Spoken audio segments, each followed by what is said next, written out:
Ukrainian artillery hit a covered market and a passenger minibus in Donetsk, separatist authorities said Thursday. The mayor of the separatist-controlled city of Donetsk said 6 people were killed in the attack. Russian state TV showed video of a destroyed bus in the city center. Russian news agencies quoted a member of the self-proclaimed Donetsk People's Republic Parliament as saying that a 14-year-old teenager was among those killed. The reports could not be independently verified. Russian Foreign Minister Sergei Lavrov will face off Thursday against his Ukrainian and Western counterparts, including U.S. Secretary of State Antony Blinken, when the United Nations Security Council meets over alleged atrocities committed by Russian forces in Ukraine. UN Secretary General Antonio Guterres and International Criminal Court Prosecutor Karim Khan will brief the 15-member body, which is meeting during the annual gathering of world leaders for the UN General Assembly. The Bank of England hiked its interest rate sharply again Thursday to combat decades-high inflation, but warned the UK economy was slipping into recession. The BOE's second half-point increase in a row follows this week's supersized rate hikes from the U.S. Federal Reserve and other global central banks. South Africa's central bank on Thursday raised its benchmark interest rate by 0.75 of a percentage point in a bid to fight inflation. The move follows a 0.75% hike in July, the highest in a decade. The South African Reserve Bank voiced concerns over high inflation and weak economic growth. A U.S. federal appeals court Wednesday lifted a lower court judge's hold on the Justice Department's ability to use classified records seized from former President Donald Trump's Florida estate in its ongoing criminal investigation. The ruling clears the way for investigators to continue scrutinizing the documents as they evaluate whether to bring criminal charges over the storage of top-secret government records at Mar-a-Lago.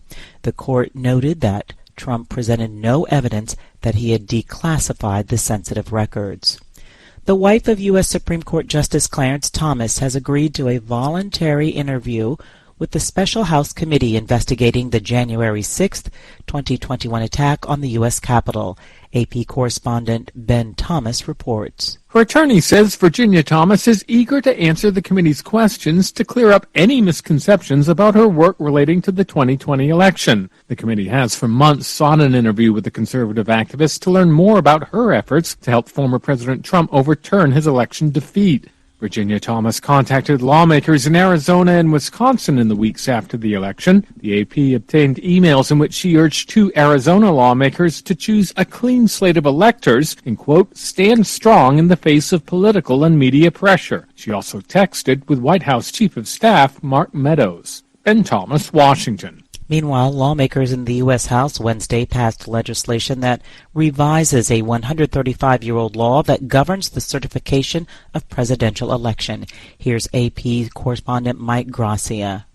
In a response to the January 6, 2021 insurrection that sought to overturn Donald Trump's election loss, the House passed legislation Wednesday to overhaul the rules for certifying the results of a presidential election. The final vote was 229 to 203, as 9 Republicans, all of whom are not returning to Congress next year, joined all Democrats in approving the measure. Similar bipartisan legislation is moving through the Senate. The bill would overhaul an 1800s-era statute known as the Electoral Count Act that, along with the U.S. Constitution, governs how states and Congress certify electors and declare presidential election winners. Republican Representative Liz Cheney of Wyoming, who co-sponsored the legislation, said the bill intends to ensure future January 6th sessions are, as the Constitution envisioned, a ministerial day. Mike Gracia, Washington. At least one person is dead after a magnitude 6.8 earthquake struck Mexico early Thursday.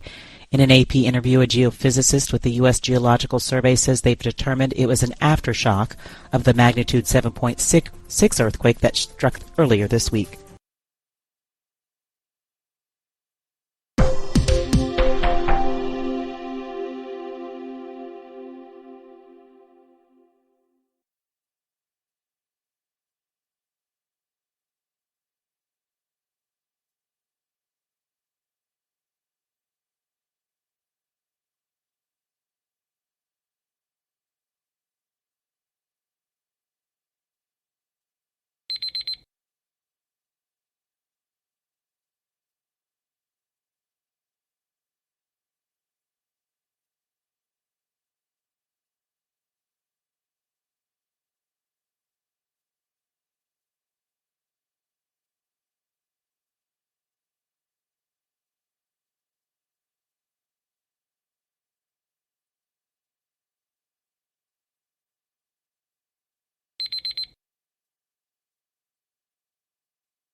Hi, thank you for watching.